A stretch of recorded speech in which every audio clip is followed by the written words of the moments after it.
Hello everyone, welcome to Writing Quest. My name is Brenden Pugh, and in today's video we are going to talk about what you can do if you want to write a fantasy novel in 2024. Huzzah!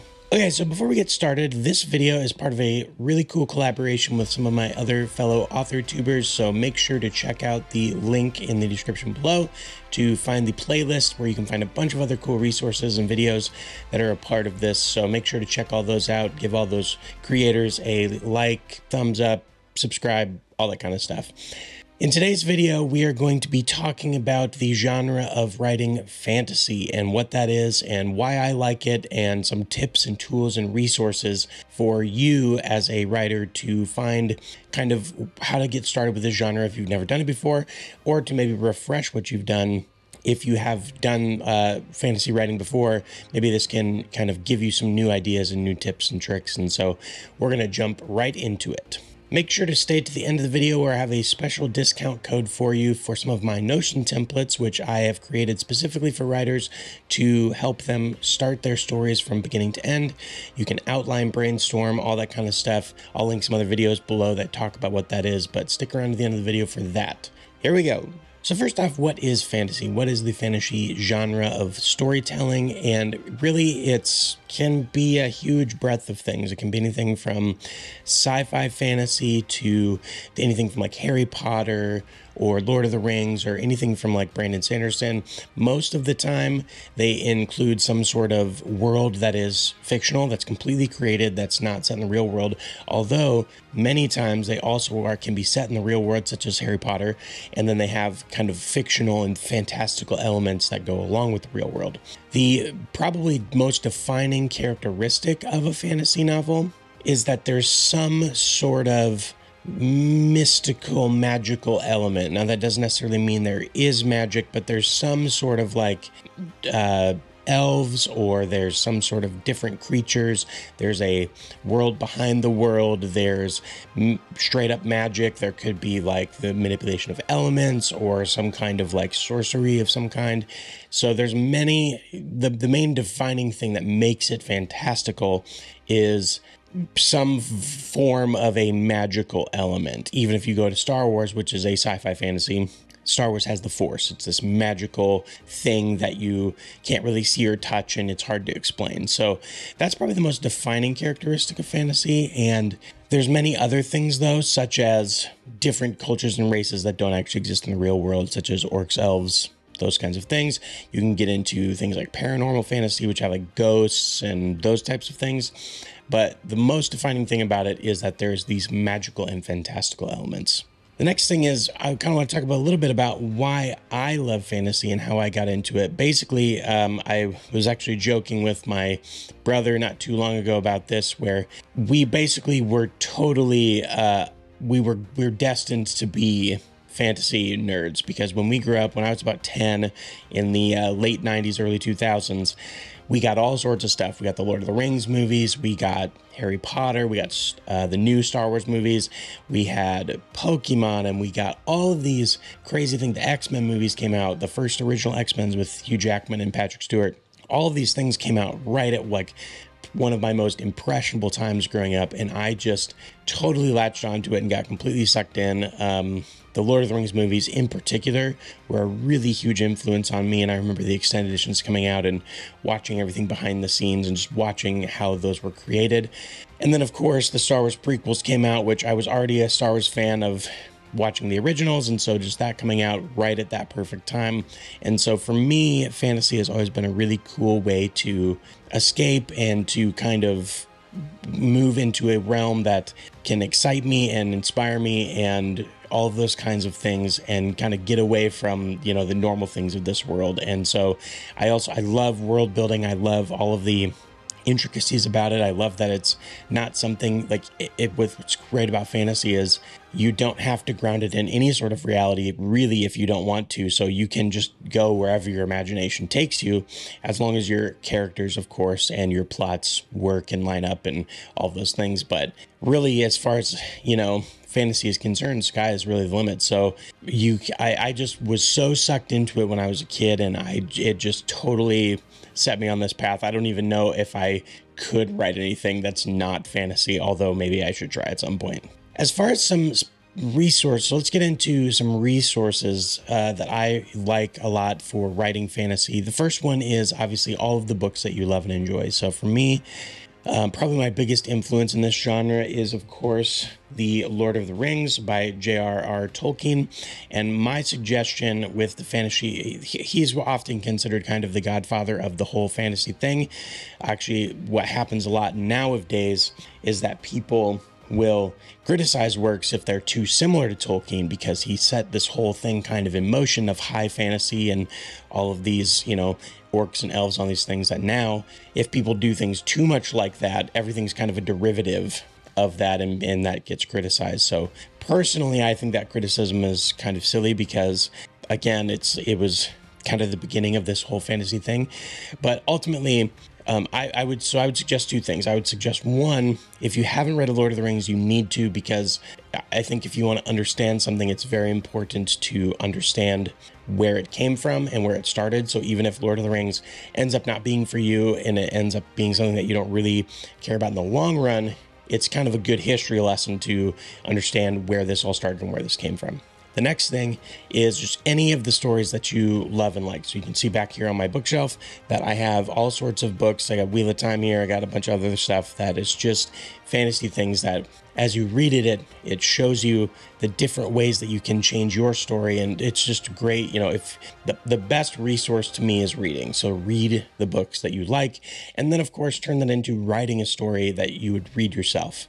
And the only way that you know how to write a story that you'd read yourself is by reading the stories that you like. The next set of resources that I would really heavily point you to are Brandon Sanderson's BYU lectures on YouTube. They're all up there for free. There's like 13, 14, 15 of them. And that number might not be right, but there's a lot of them. There's over 10. And they're all a few hours long. They've got lots of information. He goes from world building to character arcs to plotting to all sorts of things. And even if Brandon Sanderson's books are not necessarily something that you really like, because I've heard, a lot of people, they don't really care for his stories or anything. And a lot of people say maybe his prose isn't quite what they like or anything.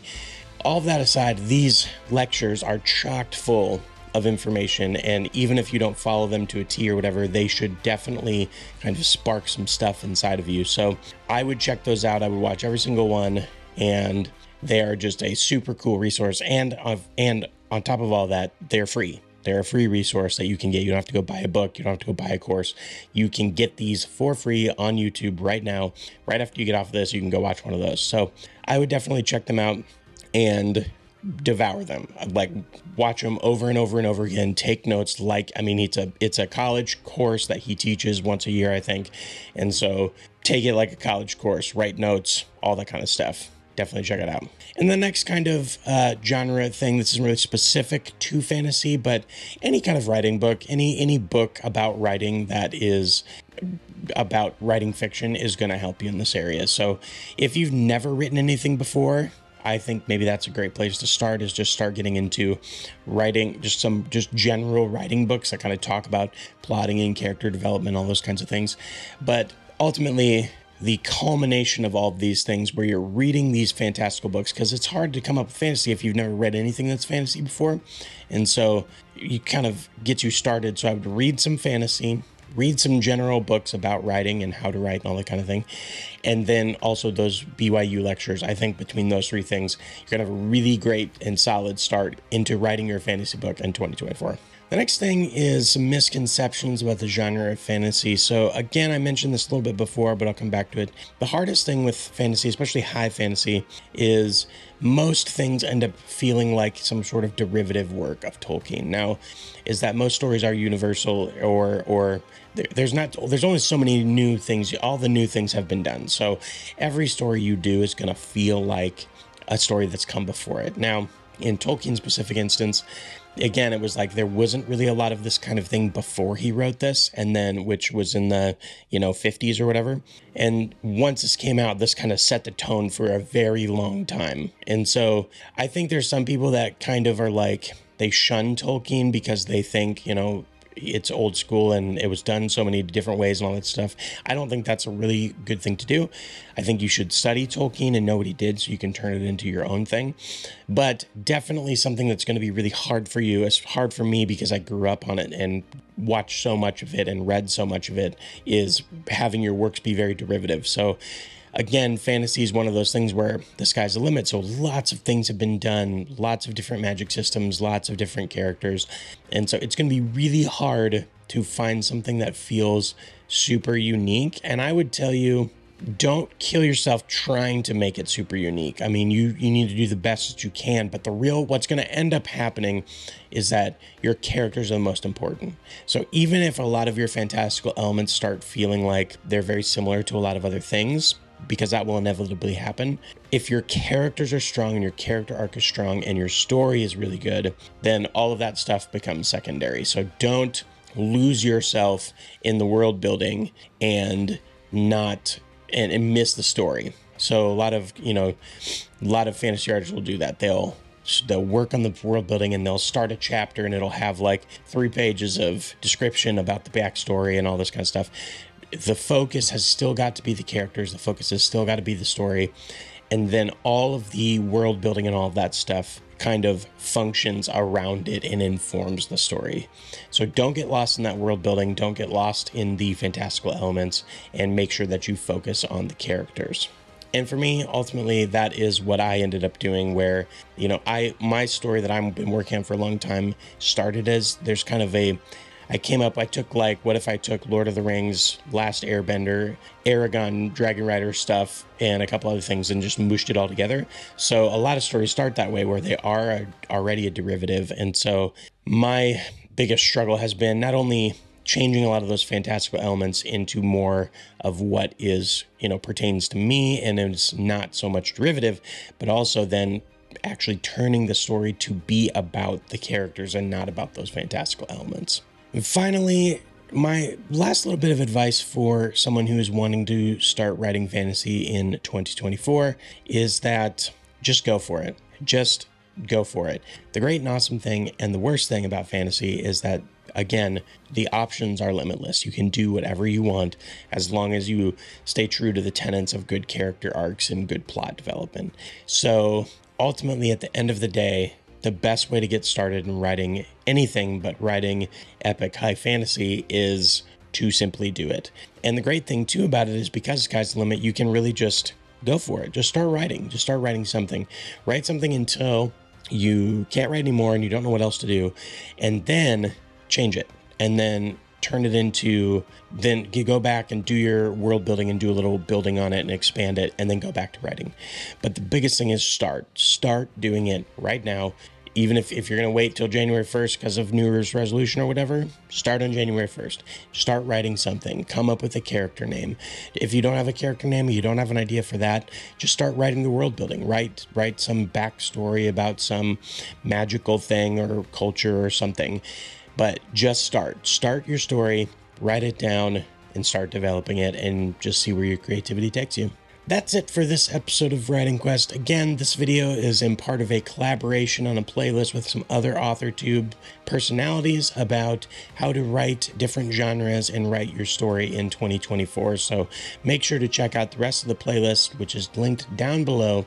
Also, for those of you who have stuck around to the end, use the code WQ25 at the Gumroad store. The link is down below to get my Notion template storybook, Master Novelist. It's a Notion template that I created for writers to start their story from the very beginning idea and work it all the way to the end. You can manage all of your different books and all of your different series. You can work through the synopsis and the outline. You can even write the book. So make sure to check that out down below, and we will see you next time on Writing Quest. Huzzah!